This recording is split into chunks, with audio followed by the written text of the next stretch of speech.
Hello class 11th। आज के video lecture में मैं स्टार्ट करने जा रहा हूँ प्रोकैरियोट्स को फर्दर। प्रोकैरियोट्स का मैंने बेसिक इंट्रोडक्शन प्रीवियस लेक्चर में मैं आपको दे दिया था और प्रीवियस लेक्चर में इसके साथ साथ मैंने ओवरव्यू ऑफ सेल्स भी बताया था। ओवरव्यू ऑफ सेल्स में मैंने डिफरेंट यूकैरियोट और प्रोकैरियोट के पॉइंट्स बताए थे जो कि नीट और बोर्ड पॉइंट ऑफ व्यू से, एकेडमिक पॉइंट ऑफ व्यू से क्या है इम्पोर्टेंट है। तो आज के लेक्चर में हम स्टार्ट जो करने वाले हैं वो क्या है, प्रोकैरियोट्स के जो फर्दर पॉइंट्स हैं वो स्टार्ट करेंगे। वैसे प्रीवियस वीडियो लेक्चर में प्रोकैरियोट्स का जो सबसे पहला पॉइंट था वो क्या था, रिप्रेजेंटेटिव ऑफ प्रोकैरियोट्स। प्रोकैरियोट्स के रिप्रेजेंटेटिव कौन कौन से हैं, तो आपके सामने ये लिस्ट बनी हुई है। बैक्टीरिया है, ब्लू ग्रीन एल्गी है, blue green algae means cyanobacteria, then mycoplasma, then archaebacteria. These are the member of prokaryotic cells and prokaryotic consider in monera kingdom। जब आप RH बिटाकर 5 किंगडम क्लासिफिकेशन जब आप पढ़ते हैं तो फर्स्ट जो किंगडम होता है वो किंगडम क्या है, मोनरा। और मोनरा किंगडम में प्रोकैरियोटिक सेल्स आएंगे और प्रोकैरियोट्स में आपके माइकोप्लाज्मा है, बैक्टीरिया है, ब्लू ग्रीन एल्गी है, आर्कीबैक्टीरिया है, ये उसके मेंबर्स हैं। और जब भी आप प्रोकैरियोटिक सेल्स की स्टडी करते हैं तो जो मेन आपका फोकस पॉइंट होता है वो क्या होता है, बैक्टीरिया होता है। बैक्टीरिया इसलिए होता है क्योंकि ज्यादातर हमारे जो स्टडी है वो बैक्टीरिया पे हुए हैं और as compare to other examples. ठीक है, तो आज का जो वीडियो लेक्चर है इसके आगे कंटिन्यू करने से पहले जो है एक पॉइंट मैं बता रहा हूँ। जो आज का जो लेक्चर है उसके लेक्चर स्टार्ट करने से पहले जो पहला पॉइंट है वो बहुत ही इम्पोर्टेंट है। वो पॉइंट क्या है कि प्रोकैरियोटिक सेल्स जो होते हैं, प्रोकैरियोटिक सेल्स वो उनका जो मल्टीप्लिकेशन रेट है, उनका डिवीजन जो रेट है, उनका मल्टीप्लाई या उनका रिप्रोडक्शन जो रेट है वो यूकैरियोटिक सेल्स या यूकैरियोटिक ऑर्गेनिजम्स के कंपैरिजन में ज्यादा क्यों होता है। ठीक है, ये एक मेन पॉइंट है आपका और इसका आंसर सबको पता है कि बैक्टीरिया में या प्रोकैरियोटिक सेल में डिवीजन रेट फास्ट होती है, बट क्यों फास्ट होती है इसका आंसर आपको पता नहीं है। इसका आंसर आपको क्लास 12th में molecular basis of inheritance chapter में आपको मिलेगा। और बट यहाँ पे मैं उस पॉइंट को एक बार एक्सप्लेन कर रहा हूँ, देन आप जब 12th में जाएंगे तो फिर से वो लाइन में एक्सप्लेन करूंगा। जो पॉइंट है वो क्या है कि प्रोकैरियोट्स, आपको पता है कि प्रोकैरियोट्स में कोई भी मेम्ब्रेनस सेल ऑर्गेनल्स नहीं होती है, मतलब कि मेम्ब्रेन से बने हुए कोई भी कंपार्टमेंट नहीं होते हैं। ठीक है, मैं फिर से रिपीट कर रहा हूँ, प्रोकैरियोटिक सेल्स में जो है कोई भी मेम्ब्रेनस सेल ऑर्गेनल्स नहीं होते हैं। दैट मीन्स कि कोई भी कंपार्टमेंट नहीं होगा। अगर कंपार्टमेंट नहीं होगा तो वहाँ पे जो भी मल्टीप्लिकेशन रेट है वो क्या होगा, फास्ट होगा। वहाँ पे मल्टीप्लिकेशन रेट क्या होगा, फास्ट होगा। Whereas in eukaryotes have a different compartment, different cell organelles. ठीक है, तो ये जो सेल ऑर्गेनल्स है वो एक्चुअली क्या है, एक कंपार्टमेंट है यूकैरियोटिक सेल्स के, और उनके रहने से क्या होता है कि सेल डिवीजन की रेट जो है वो स्लो हो जाती है। तो आज का पॉइंट मेन यही था। ठीक है, और इसी से स्टार्ट कर रहा हूं मैं, और उसके बाद जो मैं कंटिन्यू करने जा रहा हूं प्रोकैरियोटिक सेल्स का बैक्टीरिया टॉपिक। और बैक्टीरिया को फर्दर मैं उसके स्ट्रक्चर्स के जो पार्ट्स हैं, पार्ट्स के फंक्शंस को मैं डिस्कस करने वाला हूँ।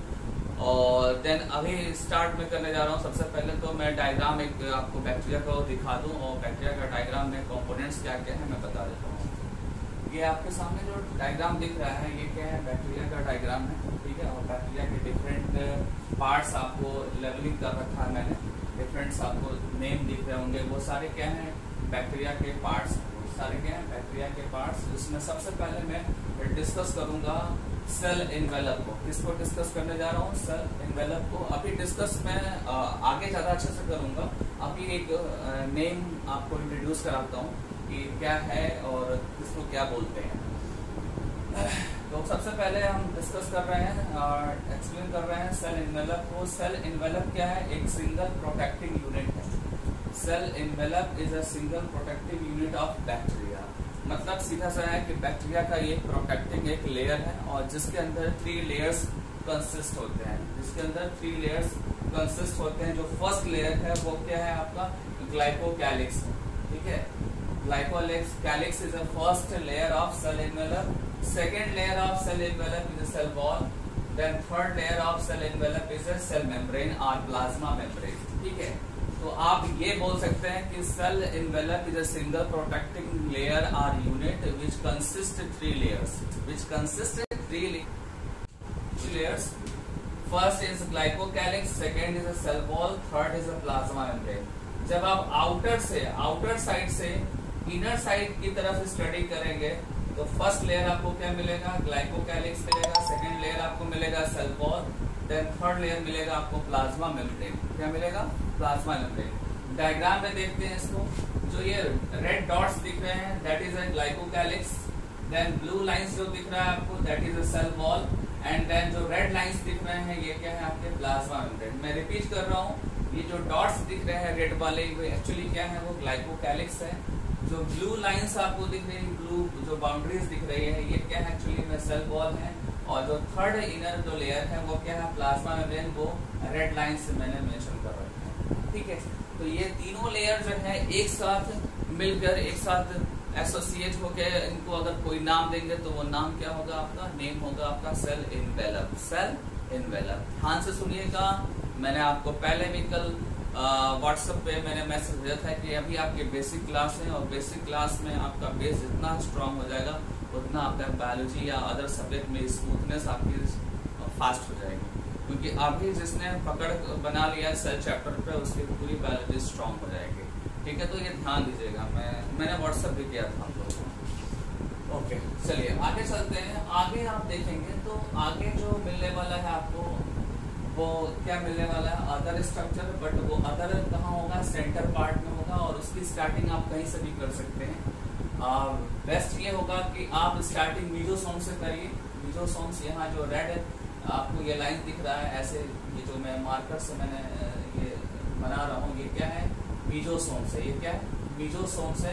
और मीजोसोम से एक्चुअली क्या होते हैं, ये इनफोल्डिंग ऑफ प्लाज्मा मेम्ब्रेन होते हैं। आप इसको यहाँ पे मेंशन कर सकते हैं कि mesosome is a infolding of plasma membrane. Plasma membrane, आप कोई आपसे पूछे तो आपकी फर्स्ट लाइन क्या होगी कि mesosome is a infolding of plasma membrane, जो यहाँ पे मैंने मेंशन किया था। और वो जो है वो क्या है, रेड लाइन है। क्या है, रेड लाइन ही क्या है आपकी प्लाज्मा मेम्ब्रेन है। बट कुछ प्लेसेस पे क्या है, कुछ प्लेसेस पे ये प्लाज्मा मेम्ब्रेन इनफोल्ड हो गई है, यहाँ पे भी इनफोल्ड हो गया है प्लाज्मा मेम्ब्रेन। इनफोल्डिंग मींस कि अंदर की तरफ फोल्ड होना, इनसाइड फोल्डिंग को इनफोल्डिंग बोलेंगे आप। ठीक है, तो ये जो इनफोल्डिंग ऑफ प्लाज्मा मेम्ब्रेन है ये क्या है एक्चुअली में मीजोसोम से। ये क्या है, मीजोसोम से। अब आगे चलते हैं, नेक्स्ट जो आपका पार्ट है, नेक्स्ट है आपका न्यूक्लियाइड। ये क्या है, न्यूक्लियाइड। न्यूक्लियाइड एक्चुअली क्या है, सर्कुलर डबल स्टैंडर्ड डीएनए है। ये क्या है, सर्कुलर डबल स्टैंडर्ड डीएनए, और यही आपका मेन जेनेटिक मटेरियल है बैक्टीरिया का। ठीक है, बैक्टीरिया के अंदर सर्कुलर डीएनए दो हैं। ठीक है, एक है आपका प्लाज्मिड और दूसरा है आपका न्यूक्लियाइड। बट जो मेन जेनेटिक मटेरियल बैक्टीरिया का है, जिससे बैक्टीरिया के सारे कैरेक्टर्स रिप्रेजेंट होते हैं, मोस्टली जो मेन जो कैरेक्टर्स हैं वो रिप्रेजेंट होते हैं, वो किसके थ्रू होते हैं, न्यूक्लियाइड के थ्रू रिप्रेजेंट होते हैं। ठीक है, न्यूक्लियाइड को आप कंपेयर करते हैं यूकैरियोटिक सेल्स के न्यूक्लियस से आप कंपेयर करते हैं, क्योंकि आपको पता है कि न्यूक्लियस क्या होता है, न्यूक्लियस इज अ कंट्रोलर और डायरेक्टर ऑफ सेल्स बोलते हैं। न्यूक्लियस को क्या बोलते हैं, कंट्रोलर और डायरेक्टर ऑफ द सेल्स, क्योंकि जो मेन जो डिसीजन मेकिंग होता है वो न्यूक्लियस ही होता है। जितने आपके मेन जो फंक्शंस हैं उसकी कंट्रोलिंग है वो सब न्यूक्लियस ही कंट्रोल करता है यूकैरियोट्स में। और यहाँ पे जो प्रोकैरियोटिक सेल्स है, प्रोकैरियोट्स में ये जो न्यूक्लियस का फंक्शन है, वो न्यूक्लियस का फंक्शन यहाँ पे कौन परफॉर्म करता है, यहाँ पे न्यूक्लियाइड परफॉर्म करता है। कौन परफॉर्म करेगा, न्यूक्लियाइड परफॉर्म करेगा। और एक्चुअली न्यूक्लियाइड क्या है, nuclide is a circular double standard DNA. ठीक है, अब आते हैं नेक्स्ट जो आपका पार्ट है वो क्या है, प्लाज्मिड। प्लाज्मिड को भी साथ में डिस्कस कर लेते हैं, बिकॉज प्लाज्मिड इज ऑल्सो और double standard circular DNA. Double standard circular DNA, ये भी क्या है, डबल स्टैंडर्ड सर्कुलर डीएनए है, बट इसकी साइज थोड़ी स्मॉल होती है। अगर सर्कुलर है तो इसका सर्कल थोड़ा छोटा होगा, ठीक है, स्मॉल साइज का होगा। बट प्लाज्मिड्स के नंबर जो है वो ज्यादा होते हैं, प्लाज्मिड्स के नंबर ज्यादा होते हैं, और इसके बहुत सारे यूजर्स हैं, इसके बहुत सारे यूजर्स हैं। वन वर्ड्स में मैं सबसे जो मेन पॉइंट है मैं बोल दूं आपको, वो किसमें है, जेनेटिक इंजीनियरिंग में इसके यूजेस हैं। इसमें है जेनेटिक इंजीनियरिंग में, इसमें भी बहुत सारे फीचर्स प्रेजेंट होते हैं जो इस लेक्चर के नेक्स्ट पार्ट में आपको मैं डिस्कस करने वाला हूँ। अभी इस पार्ट को यहीं पे ड्रॉप करते हैं, नेक्स्ट पॉइंट पे आते हैं। नेक्स्ट जो पॉइंट हमारा क्या है वो है राइबोसोम्स। राइबोसोम्स यहाँ पे आपको ये जो ब्लू जो सर्कल्स दिख रहे हैं आपको, ये वाले जो मैं मार्कर से बना रहा हूँ, ये क्या है, राइबोसोम्स है। और आप देख रहे हैं कि यहाँ नंबर ऑफ राइबोसोम्स क्या है, एक से ज्यादा है, मोर देन 1 राइबोसोम्स आपको दिख रहे हैं। और ये जो रेड लाइंस दिख रहे हैं ये एक्चुअली क्या है, mRNA है। ये क्या है, एक्चुअली में ये mRNA है। mRNA पे ये राइबोसोम्स अटैच है, mRNA पे ये राइबोसोम्स अटैच है।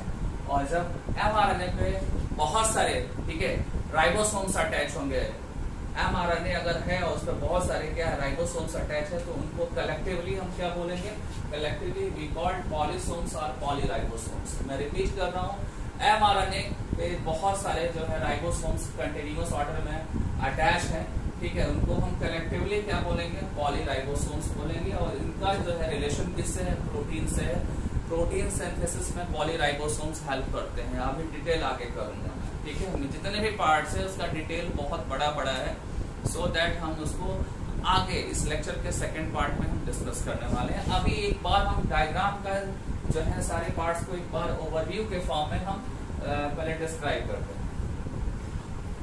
अब आते हैं नेक्स्ट पार्ट, आपका क्या है, साइटोप्लाज्म। तो साइटोप्लाज्म आपको पहले भी मैंने इंट्रोडक्टरी जो क्लास थे उसमें बताया था कि साइटोप्लाज्म क्या है, एक सेमी सॉलिड मीडियम है, ठीक है, जिसके अंदर वाटर भी है, जिसके अंदर मॉलिक्यूल्स भी है, जिसके अंदर आयंस भी हैं, जिसके अंदर प्रोटीन्स हैं, एंजाइम्स है, और ये सब कुछ मिला के क्या बनता है, साइटोप्लाज्म बनता है। और साइटोप्लाज्म यहाँ पे जो है आपका, ठीक है, यहाँ पे जो साइटोप्लाज्म है, यहाँ पे साइटोप्लाज्म में यूनिक बात ये है कि यहाँ पे मेम्ब्रेनस सेल ऑर्गेनल्स नहीं होते हैं, यहाँ पे मेम्ब्रेनस सेल ऑर्गेनल्स नहीं होते। ये लाइन मैंने आपको प्रीवियस लेक्चर के लास्ट एंडिंग में मैंने बताया था कि यूकैरियोटिक में membranous and non membranous cell organelles present होते हैं, बट प्रोकैरियोट्स में only non membranous cell organelles होते हैं। वो क्या है, यहाँ पे राइबोसोम्स है। इसके अलावा आपको कोई दिख रहा है यहाँ पे सेल ऑर्गेनल्स नहीं दिख रहा है आपको। यहाँ माइटोकॉन्ड्रिया दिख रहा है, क्लोरोप्लास्ट दिख रहा है, सेंट्रियोल्स दिख रहा है, ER दिख रहा है, एंडोप्लाज्मिक रेटिकुलम, गोल्गी apparatus, आपको ऐसा कुछ भी नहीं दिख रहा होगा, ठीक है। सो दैट हम बोलेंगे कि यहाँ पे ओनली प्रोकैरियोटिक सेल्स में only non membranous cell organelles present है, और नॉन मेम्ब्रेनस सेल ऑर्गेनल्स में ओनली राइबोसोम्स, ठीक है। और वेयर एज इन यूकैरियोट्स में क्या होता है, मेम्ब्रेनस भी होते हैं। मेम्ब्रेनस में मैंने आपको पूरी लिस्ट बनवाई थी, endoplasmic reticulum, Golgi body, mitochondria, chloroplast, vacuoles, lysosomes, nucleus, ये सारे क्या सेल ऑर्गेनल्स है, और these cell organelles only found in eukaryotic cells, ठीक है। ये लाइन आपको ध्यान देनी होगी, ठीक है। तो यहाँ पे साइटोप्लाज्म है, ऐसा कुछ भी नहीं दिखेगा, सिंपली आपको फ्लूइड मिलेगा आपको, ठीक है, कुछ उसमें मॉलिक्यूल्स होंगे, वाटर होगा, और राइबोसोम्स होगा, नॉन मेम्ब्रेनस सेल ऑर्गेनल्स, ठीक है। अब आते हैं नेक्स्ट पार्ट में। नेक्स्ट पार्ट आपको क्या दिख रहा है जो अभी तक डिस्कस नहीं किया। नेक्स्ट पार्ट है आपका फिम्ब्री बच रहा है, आपका पीलस बच रहा है, फ्लैजेला बच रहा है, लिपिड ग्लोब्यूल्स बच रहे हैं, ग्लाइकोजन बच रहे हैं। तो इनको मैं अब आगे कंटिन्यू करने जा रहा हूँ। यहाँ पे आपको दिख रहा है पीलस जो है वो एक्चुअली में क्या है, एक ट्यूबुलर एक्सटेंशन है। ये क्या है, एक ट्यूबुलर एक्सटेंशन है, और इस ट्यूबुलर एक्सटेंशन का एडवांटेज ये है कि ये अदर बैक्टीरिया के साथ कनेक्ट होता है, ये अदर बैक्टीरिया के साथ अटैच होगा, और अटैच होके रिप्रोडक्शन में हेल्प करेगा। सिंपल वर्ड्स में क्या बोलेंगे, ये जो ट्यूब है या ट्यूबुलर एक्सटेंशन है, ये ट्यूबुलर एक्सटेंशन अदर बैक्टीरिया से कनेक्ट होगा और रिप्रोडक्शन में हेल्प करने वाला है। आगे इसके डिटेल में कंटिन्यू करूंगा, ठीक है, आगे बताऊंगा इसके बाद। पीलस के बाद अब जस्ट आगे हम स्टार्ट कर रहे हैं फ्लैजेलम के बारे में। फ्लैजेलम के बारे में कुछ पॉइंट्स आप सुनिए ध्यान से। फ्लैजेलम जो होता है ये एक लोकोमोटरी और मोटाइल ऑर्गन्स होते हैं। लोकोमोटरी मतलब कि ये मूवमेंट के लिए रिस्पॉन्सिबल होते हैं, जब भी बैक्टीरिया किसी इन्वायरमेंट में होगा तो वहाँ पे वो मूव करेगा, तो मूवमेंट के लिए ये फ्लैजेलम जो हेल्प करेंगे। बट कभी कभी ऐसा भी होता है कि बैक्टीरिया में फ्लैजेलम एब्सेंट होता है। मैंने प्रीवियस वीडियो में आपको बताया था कि कभी कभी बैक्टीरिया एब्सेंट होंगे और उस बैक्टीरिया की कैटेगरी को क्या बोलेंगे आप, एट्राइकस बोलेंगे। क्या बोलेंगे? एट्राइकस। आप वीडियो पिछला जो मेरा वीडियो है उसको देखिए एक बार, तो उसको क्या बोलेंगे? एट्राइकस। बट बहुत सारे में या मैक्सिमम में क्या होते हैं, फ्लैजेला प्रेजेंट होते हैं और फ्लैजेला का डिफरेंट पैटर्न होता है। कभी फ्लैजेला जो है ओनली वन एंड पे होता है, जैसे मैंने यहाँ दिखा रखा है, यहाँ एक ही आपको फ्लैजेला दिख रहा है। कभी कभी क्या होता है दोनों एंड पे फ्लैजेला होते हैं, कभी कभी ऐसा भी होता है कि ग्रुप में होते हैं। तो ऐसे करके बहुत सारे इसके क्लासिफिकेशन मैंने लास्ट वीडियो में बताया था, एक बार मेरा वीडियो आप देखिएगा।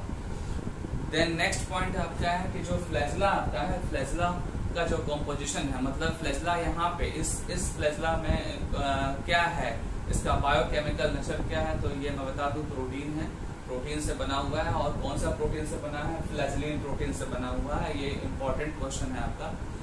ये इसका कंपोजिशन क्या है? फ्लैजेलिन एक प्रोटीन है, इसको लर्न करना होगा आपको, ये नीट में आया हुआ क्वेश्चन। देन आते हैं फिम्बरी पे आते हैं। किस पे आते हैं? फिम्बरी। तो फिम्बरी जो है एक ब्रिस्टल लाइक स्ट्रक्चर है, मतलब कि जैसे ब्रश होते हैं ना, आप जो टूथ ब्रश होते हैं आपके, वैसे ही ये फिम्बरी भी होते हैं। ये पूरे सरफेस पे माइन्यूट शेप के ये हेयर लाइक ब्रिसल्स होते हैं। और ये जो होता है, जब भी बैक्टीरिया किसी सरफेस पे अटैच करना चाहता है, किसी होस्ट के टिश्यूज में अटैच करना चाहता है, तो इसी के हेल्प से वो अटैच करता है। जैसे एग्जांपल बता रहा हूँ आपको कि आप अगर कुछ खाते हैं, अपने फूड मटेरियल को जब आप इंजस्ट करते हैं, तो इंजस्ट करते समय क्या होता है कि कभी कभी आप बैक्टीरिया भी आपके फूड मटेरियल में चला जाता है। तो बैक्टीरिया जो है आपके डाइजेस्टिव ट्रैक्ट में इनिशियली जब वो इन्फेक्शन करने के मूड में हो या इन्फेक्शन वाला बैक्टीरिया हो, तो इनिशियली क्या करता है, वो इन्फेक्टिव बैक्टीरिया आपके डाइजेस्टिव ट्रैक्ट में अपने आप को होल्ड करना चाहता है, अपने आप को वहाँ स्टे कराना चाहता है। और उस टाइम पे क्या होता है कि फिम्बरी जो है वो डाइजेस्टिव ट्रैक्ट के सरफेस पे जाकर उसको अटैच होता है उससे, और अटैच होने से क्या होता है कि वो बैक्टीरिया वहीं पे स्टे कर जाएगा, और स्टे कर जाएगा तो फिर फर्दर वो इन्फेक्शन उस पर्टिकुलर प्लेस से स्टार्ट करना शुरू करेगा। ठीक है ना? तो ये आपका फिम्बरी का फंक्शन था, फिम्बरी के बेसिक इंफॉर्मेशन थी, आगे भी बताऊंगा इसको। देन आते हैं लिपिड और ग्लाइकोजन। लिपिड और ग्लाइकोजन में बता दूं ये क्या है, एनर्जी सोर्स है हमारे हैं। लिपिड से भी एनर्जी मिलती है और ग्लाइकोजन से भी एनर्जी मिलती है। आपको पता होना चाहिए कि जितने भी लोअर ऑर्गेनिजम्स होते हैं वो अनफेवरेबल कंडीशंस में सरवाइव करने के लिए इस टाइप के रिसोर्सेज अपने बॉडी में रखते हैं। ठीक है? प्रोकैरियोटिक क्या है? प्रिमिटिव ऑर्गेनिजम्स है। बैक्टीरिया उसका एग्जाम्पल है, बैक्टीरिया उसका एग्जाम्पल है। ठीक है? अब बैक्टीरिया उसका एग्जाम्पल है, तो बैक्टीरिया में भी वो फीचर्स होंगे। कौन से फीचर? एनर्जी देने वाले फीचर्स। ठीक है? यहाँ पे क्या, कौन एनर्जी दे रहा है? लिपिड दे रहा है एनर्जी, और ग्लाइकोजन दे रहा है। कब देगा? एडवर्स कंडीशन में देंगे। ठीक है? ये सारी बातें बैक्टीरिया के लिए हो गई एक रफली। अब जो है इसको डिटेल करूंगा, और डिटेल करने के लिए एज यूजुअल जैसा कि मैंने पहले बताया था आपको कि स्टार्टिंग हम कहाँ से करेंगे, हम स्टार्टिंग करेंगे पहले सेल एनवेलप से स्टार्ट करेंगे, क्योंकि ये आउटर मोस्ट लेयर है। देन हम धीरे धीरे अंदर के स्ट्रक्चर्स को भी डिस्क्राइब करने वाले हैं। बैक्टीरियल सेल स्ट्रक्चर में सबसे पहले हम सेल एनवेलप को डिस्क्राइब करेंगे, उसका डिटेल करेंगे। अभी तक मैंने सेल एनवेलप का एक बेसिक इन्फॉर्मेशन दिया था, तो आइए चलते हैं सेल एनवेलप की डिटेल पे। सेल एनवेलप के अंदर एक्चुअली कंसिस्ट करते हैं, ये 3 लेयर्स कंसिस्ट होते हैं, ग्लाइकोकैलिक्स, सेल वॉल और प्लाज्मा मेम्ब्रेन। ठीक है? ये 3 लेयर्स है, जिसमें आउटर मोस्ट लेयर क्या है आपका? ग्लाइकोकैलिक्स है। सेकंड जो लेयर है वो मिडिल जो है वो आपका सेल वॉल है, और थर्ड जो है आपका प्लाज्मा मेम्ब्रेन है। जो ग्लाइकोकैलिक्स है, इसके लिए सबसे पहला पॉइंट है कि ग्लाइकोकैलिक्स जो होता है वो बैक्टीरिया टू बैक्टीरिया डिफर करता है, इनका कॉम्पोजिशन और इनका स्ट्रक्चर। मैं रिपीट कर रहा हूँ, structure and composition of glycocalyx differ from bacteria to bacteria. ठीक है? और ग्लाइकोकैलिक्स में भी क्या है, ग्लाइकोकैलिक्स में भी फर्दर क्लासिफिकेशन है। कभी कभी क्या होता है कि कुछ जो बैक्टीरिया होते हैं उसमें ओनली स्लाइम लेयर्स प्रेजेंट होते हैं, और कभी कभी ऐसा भी होता है कि कुछ ऐसे बैक्टीरिया हैं जिसमें कैप्सूल्स प्रेजेंट होते हैं, तो इन दोनों के बीच में पहले और कर दूंगा। या तो किसी बैक्टीरिया में ये हो सकता है या तो ये हो सकता है, कोई एक ही होगा इन दोनों में, ठीक है। इसीलिए यहाँ पे मेंशन किया है कि ग्लाइकोकैलिक्स जो है वो बैक्टीरिया के अकॉर्डिंग क्या होते हैं, वेरिएबल होते हैं। जो स्लाइम लेयर्स है वो क्या है कि लूज शीथ लेयर है, ठीक है, और कैप्सूल क्या है, थिक और टफ लेयर है। दोनों का कॉम्पोजिशन भी थोड़ा डिफरेंट है। यहाँ पे मेजर जो कंस्टिट्यूएंट्स हैं वो क्या है, पॉलीसेकेराइड्स हैं, और यहाँ पे पॉलीसेकेराइड्स के साथ कुछ नाइट्रोजनस बेसिस या नाइट्रोजनस सब्सटेंसेस भी हैं, ठीक है। ये जो कॉम्पोजिशन है ये इसको हार्ड बनाता है, टफ बनाता है, और ये जो कॉम्पोजिशन है वो लूज शीट बनाता है, और ये वेरिएबल होता है, पीछे ध्यान देना होगा। ये एनसीईआरटी की लाइन है। देन आते हैं सेल वॉल पे। सेल वॉल का सबसे पहला पॉइंट ये होता है कि सेल वॉल पेप्टाइडोग्लाइकेंस का बना होता है। किसका बना होता है, पेप्टाइडोग्लाइकेंस। इसका सेकेंड नेम आप क्या बोल सकते हैं, म्यूरिन बोल सकते हैं। कुछ बुक्स में इसको म्यूकोपेप्टाइड्स भी बोलते हैं। क्या बोलते हैं, म्यूकोपेप्टाइड्स। मैं रिपीट कर रहा हूँ, सेल वॉल जो है, सेल वॉल का कॉम्पोजिशन जो है वो क्या है, पेप्टाइडोग्लाइकेंस आर, म्यूरिन आर, म्यूकोपेप्टाइड्स, ठीक है। ये डिफरेंट नेम है इनके, बट इनका जो कंपोजिशन स्टडी करेंगे तो ये कंपोजिशन इनका यूनिक है। ये जो प्लांट की सेल वॉल होती है, प्लांट की सेल वॉल के कंपैरिजन में बैक्टीरियल सेल वॉल भी अलग है, टोटली डिफरेंट है। बिकॉज प्लांट सेल वॉल बना होता है सेलुलोज, हेमीसेलुलोज से, ठीक है, and some other constituents. But plant cell wall में आपने पेप्टाइडोग्लाइकेन वर्ड नहीं सुना होगा। पेप्टाइडोग्लाइकेंस ओनली जो है ये बैक्टीरियल सेल वॉल तक ही लिमिटेड है, बैक्टीरियल सेल वॉल तक ही लिमिटेड है। और ये जो बैक्टीरियल सेल वॉल है, ठीक है, इसके जो कॉम्पोजिशन है उस कॉम्पोजिशन में सबसे पहला जो कंपोनेंट है वो क्या है, नैग है, nag, NAG, nag. And second component क्या है आपका, नैम, NAM, नैम, ठीक है। और इन दोनों के बीच क्या होता है, पेप्टाइड होता है। और पेप्टाइड इज एक्चुअली क्या है, peptide is a polymer of amino acid, ठीक है। 6 to 8 अमीनो एसिड का एक पॉलीमर होता है जो नैग और नैम को कनेक्ट करता है, नैग और नैम को कनेक्ट करता है। नैग क्या है इसको समझिए पहले, क्योंकि स्टूडेंट जैसे ही नैग नैम बोलते हैं तो स्टूडेंट सोचता है नैग और नैम है क्या। तो सबसे पहले बताऊं कि ये क्या है आपका मॉडिफाइड मोनोसेकेराइड है। ये क्या है, मॉडिफाइड मोनोसेकेराइड, ठीक है। क्या बोलेंगे इसको, मॉडिफाइड मोनोसेकेराइड्स, क्योंकि इसमें कुछ functional group, according to chemistry आप देखेंगे तो इसमें कुछ certain functional group extra attach हैं, सो दैट ये क्या है, फाइड पॉलीमर। सिमिलरली नैम भी क्या है आपका, मॉडिफाइड मोनोसेकेराइड है, इसके अंदर भी कुछ सर्टन फंक्शनल ग्रुप अटैच है। मैं रिपीट कर रहा हूँ फिर से सेंटेंस को, NAG and NAM both are modified monosaccharides, और because it consist some are certain functional group, ठीक है। तो इसके साथ कुछ फंक्शनल ग्रुप अटैच है, इसलिए हम मॉडिफाइड बोलते हैं, ठीक है। तो ये और ये इनको एक साथ हम क्या बोलेंगे, एक साथ हम बोलेंगे पेप्टाइडोग्लाइकेन बोलेंगे। क्या बोलेंगे इसको, पेप्टाइडोग्लाइकेन। और मैं बताऊं इससे रिलेटेड एक इन्फॉर्मेशन कि किसी भी बैक्टीरियल सेल वॉल की लिसिस अगर करना हो, ठीक है, तो आप एक एंजाइम का नेम बता सकते हैं, ठीक है। वो एंजाइम क्या है, लाइसोजाइम, क्या है, लाइसोजाइम, ठीक है। ये एक पर्टिकुलर एंजाइम है, ये एंजाइम जो है बैक्टीरियल सेल वॉल को ब्रेक कर देता है, इसको डिस्ट्रॉय कर देता है, इसकी लिसिस कर देता है। लिसिस मीन्स कि उसको रिमूव कर देगा, लिसिस मीन्स कि उसको वो रिमूव कर देगा। लिसिस का मतलब क्या है, रिमूव करना, ठीक है ना।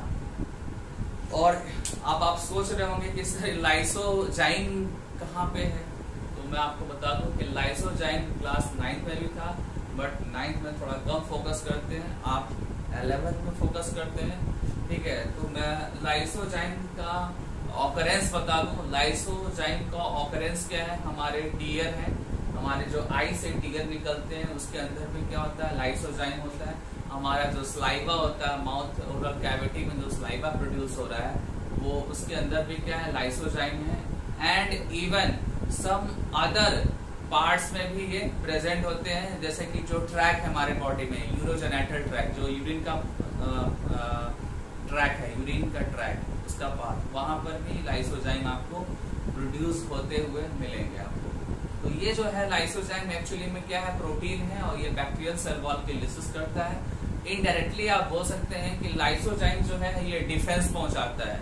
जब भी हार्मफुल बैक्टीरिया हमारे बॉडी में इंटर करते हैं तो ये जो एंजाइम्स है ये क्या करते हैं, बैक्टीरियल सेल वॉल की लिसिस करते हैं और बैक्टीरिया को किल कर देते हैं। बैक्टीरियल सेल वॉल की लिसिस करेंगे देन बैक्टीरिया क्या हो जाएगा, किल हो जाएगा। ठीक है, ये नेचर ने हमको गिफ्ट दिया है, नेचर का ये गिफ्ट है, ये डिफेंस गिफ्ट है हमारा। ठीक है, जैसे आप बाइक चलाते हैं, ठीक है, तो क्या करते हैं आप बाइक चलाते हैं तो आप माउथ ओपन कभी कर देते हैं, या आपके ऐसे भी नॉर्मली भी आप माउथ ओपन करते हैं, आपके आईज ओपन रहते हैं। तो इन्वायरमेंट से बहुत सारे बैक्टीरिया आपके माउथ में, आपके आईज के में इंटर करते हैं। तो नेचर ने आई और माउथ में ये एक डिफेंस मैकेनिज्म दे रखा है। ठीक है, ओके, किसी को कोई डाउट होगा आप जरूर पूछिएगा। अब आते हैं नेक्स्ट पॉइंट पे। नेक्स्ट पॉइंट आपका क्या है, प्लाज्मा मेम्ब्रेन है। ठीक है, प्लाज्मा मेम्ब्रेन है। प्लाज्मा मेम्ब्रेन का कॉम्पोजिशन क्या है, प्रोटीन है, लिपिड है। ठीक है, और इसके साथ साथ मैं बताऊं कुछ कार्बोहाइड्रेट भी आएंगे। ये आपको कब बताऊंगा मैं डिटेल, जब आपको प्लाज्मा मेम्ब्रेन एक सेपरेट हेडिंग पढ़ाऊंगा तो वहां पर मैं कार्बोहाइड्रेट के बारे में बताऊंगा कि कुछ कार्बोहाइड्रेट प्रोटीन के साथ अटैच होते हैं और कुछ कार्बोहाइड्रेट लिपिड के साथ अटैच होते हैं, और फिर वो बन जाता है ग्लाइकोलिपिड्स और ग्लाइकोप्रोटीन्स बन जाता है। ये सारी बातें आपको फर्दर नेक्स्ट 1-2 क्लास में आपको मिल जाएंगे, तो आप टेंशन आपको नहीं लेना है। जो मैं बोल रहा हूँ उसको ध्यान से सुनना है, उसको लर्न करना है। तो अब इसका कंपोजिशन तो हो गया, देन आते हैं कि इसका ट्रांसपोर्ट नेचर क्या है। मतलब कि मेम्ब्रेन अगर किसी बैक्टीरिया में है तो बैक्टीरिया क्या करता है, तो वहां पे ट्रांसपोर्ट मैकेनिज्म को रेगुलेट करता है, ट्रांसपोर्ट मैकेनिज्म को रेगुलेट करता है। ठीक है, जैसे अगर आप एक डायग्राम बनाते हैं और डायग्राम में आप ये शो करते हैं कि ये जो इनर लेयर है ये प्लाज्मा मेम्ब्रेन है, तो प्लाज्मा मेम्ब्रेन का काम क्या है कि यहाँ पे जो चीजें प्रेजेंट है और यहाँ पे जो चीजें प्रेजेंट है इनमें जो है अकॉर्डिंग टू नीड जो है वो ट्रांसफर हो। अगर सेल को रिक्वायर्ड है बाहर की चीज तो बाहर की चीज अंदर जाएगी। ठीक है, और अंदर की चीज बाहर जानी है तो बाहर जाएगी। ठीक है ना, ये as per bacterial cell demand होगा। मतलब बैक्टीरिया का जो डिमांड होगा, अगर बैक्टीरिया को बाहर से कोई मटेरियल चाहिए तो वो इनटेक कर लेगा, अगर अंदर से बाहर उसको वेस्ट मटेरियल को भेजना होगा तो वो बाहर भेज देगा। तो ये डिसाइड कौन करेगा, बैक्टीरिया अकॉर्डिंग टू नीड। ठीक है, और उस चीज में हेल्प कौन कर रहा है, आपका प्लाज्मा मेम्ब्रेन हेल्प कर रहा है, क्योंकि प्लाज्मा मेम्ब्रेन जो होता है वो सेलेक्टिवली परमेबल होता है। प्लाज्मा मेम्ब्रेन सेलेक्टिवली परमेबल होता है। और आपको बताऊं कि सेलेक्टिव जो परमेबल जो है ये वर्ड सिर्फ सल्यूट्स के लिए होता है। ये लाइन ध्यान दीजिएगा, इसको रिपीट भी करूंगा अगले लेक्चर में जब आपको प्लाज्मा मेम्ब्रेन टॉपिक सेपरेट पढ़ाऊंगा। बट आपका काम क्या है कि हर एक पॉइंट्स को ध्यान से सुनना। तो मैं फिर से वो पॉइंट बोल रहा हूँ कि जब आप सेलेक्टिव वर्ड सुनेंगे, सेलेक्टिव वर्ड्स को कहीं पे भी सुनेंगे in respect of plasma membrane, तो आपको ये समझना है कि यहाँ पर इस सेलेक्टिव वर्ड के लिए आपको सल्यूट वर्ड फोकस करना है, क्योंकि सल्यूट की ट्रांसपोर्ट की जब बात करेंगे आप, सल्यूट मॉलिक्यूल्स के ट्रांसपोर्ट की जब बात करेंगे तभी आप बोलेंगे कि प्लाज्मा मेम्ब्रेन जो है वो सेलेक्टिवली परमेबल है। ठीक है, सेलेक्टिवली परमेबल है।